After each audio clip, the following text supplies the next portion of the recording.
محترم سامعین کرام، اللہ تعالیٰ سے اس طرح رہیے، اس طرح اس سے بچنے کا حق ہے، اور یہ جان لیجیے کہ میراث یہ اللہ تعالیٰ کی اپنے بندوں کو وصیت کا طریقہ اور تقسیم ہے۔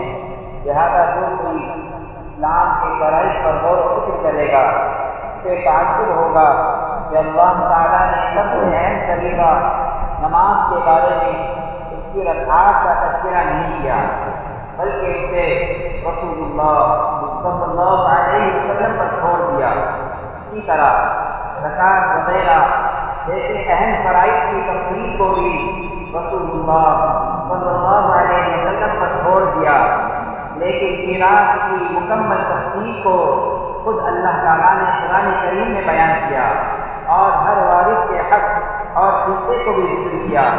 سامعین کرام، ناحق اور ظلماً کسی میت کی میراث کو کھا جانا بہت بڑا گناہ ہے جو ناجائز اور حرام ہے، اور اس کے چند اسباب ہیں۔ سب سے اہم سبب ایمان کا کمزور ہونا ہے۔ چنانچہ یہودیوں کے بارے میں ارشاد باری ہے، اور جب ہم نے تم سے عہد لیا اور کوہ طور کو تمہارے اوپر کھڑا کر دیا، جو حکم ہم نے تم کو دیا ہے اس کو مضبوطی کے ساتھ پکڑو اور سنو۔ انہوں نے کہا ہم نے سنا اور ہم نے نہیں مانا، اور ان کے کفر کے سبب سے بچھڑا ان کے دلوں میں رچ بس گیا۔ آپ کہہ دو اگر تم ایمان والے ہو تو کیسی بری چیز ہے جو تمہارا ایمان تم کو سکھاتا ہے۔ دوسرا سبب مال کی محبت، حرص اور لالچ ہے، جو بہت مذموم اور بری ہے۔ حدیث نبوی ہے، اگر دو بھیڑیوں کو کسی بکری کے پاس چھوڑ دیا جائے تو اس بکری کو جتنا نقصان پہنچائیں گے اس سے زیادہ نقصان آدمی کا مال کی لالچ کرنے پر اس کے دین کو پہنچانا ہے۔ سامعین کرام، کسی میت کی میراث کو ظلماً اور ناحق طریقے سے کھا جانے پر بہت سی وعیدیں آئی ہیں۔ نمبر 1، ناحق میراث کھانے والا اللہ تعالیٰ کی حدود کو پار کرنے والا ہے۔ فرمان الہی ہے کہ اللہ کی مقرر کی ہوئی حدیں ہیں، اور جو شخص اللہ اور اس کے رسول کی اطاعت کرے گا اللہ تعالیٰ اس کو ایسے باغات میں داخل کریں گے جن کے نیچے سے نہریں بہتی ہوں گی، ان میں وہ ہمیشہ ہمیشہ رہیں گے، اور یہی بڑی کامیابی ہے۔ اور جو شخص اللہ اور اس کے رسول کی نافرمانی کرے گا اور اس کے مقرر کیے ہوئے ضابطوں سے باہر نکل جائے گا وہ اس کو آگ میں داخل کر دے گا، جس میں وہ ہمیشہ رہے گا، اور اس کے لیے ذلت والا عذاب ہوگا۔ نمبر 2، ناحق میراث کھانے والا کمزوروں کا حق کھانے والا ہے۔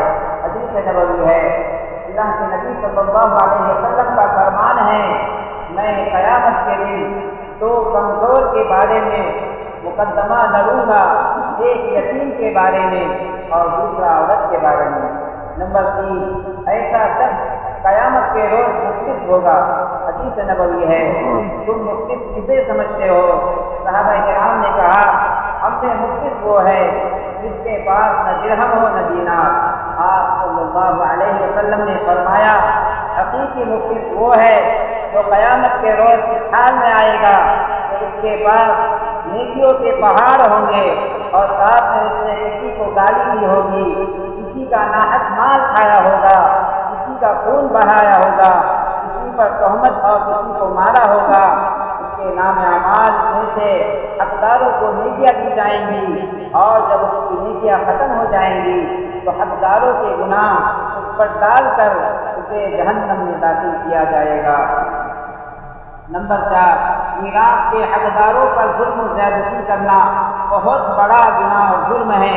ارشاد باری تعالیٰ ہے، اور تم یتیموں کا مال اپنے مال کے ساتھ ملا کر نہ کھاؤ، بے شک یہ بہت بڑا گناہ ہے۔ نمبر 5، کسی کا مال ناحق اور ناجائز طریقے سے کھانے والا جہنم کا مستحق ہے۔ فرمان الہی ہے، جو لوگ ظلماً یتیموں کا مال کھا جاتے ہیں وہ حقیقتاً اپنے پیٹ میں جہنم کی آگ ڈال رہے ہیں، اور یہ لوگ عنقریب جہنم میں داخل ہوں گے۔ حدیث نبوی ہے، جو کوئی کسی شخص کی ایک بارش کی زمین ظلمن اور ناحق طریقے سے لے گا، قیامت کے روز ساتوں زمینوں کا توپ اس کے گلے میں ڈالا جائے گا۔ مذکورہ حدیث سے متعلق ایک عجیب و غریب قصہ ہے کہ عروہ بنت اویس نے سعید بن زید رضی اللہ عنہ کے خلاف یہ دعویٰ کیا کہ انہوں نے اس کی زمین ناحق لے لی، اور اس مقدمے کو مروان بن حکم کے پاس وہ لے گئی۔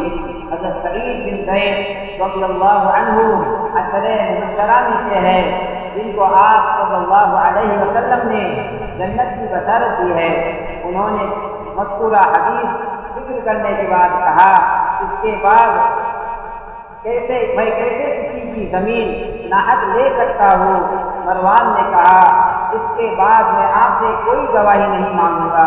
حضرت سعید بن زید رضی اللہ عنہ نے کہا، اے اللہ، یہ عورت اگر جھوٹی ہے تو تو اسے اندھا کر دے اور اسے اس کی زمین ہی میں موت دے دے۔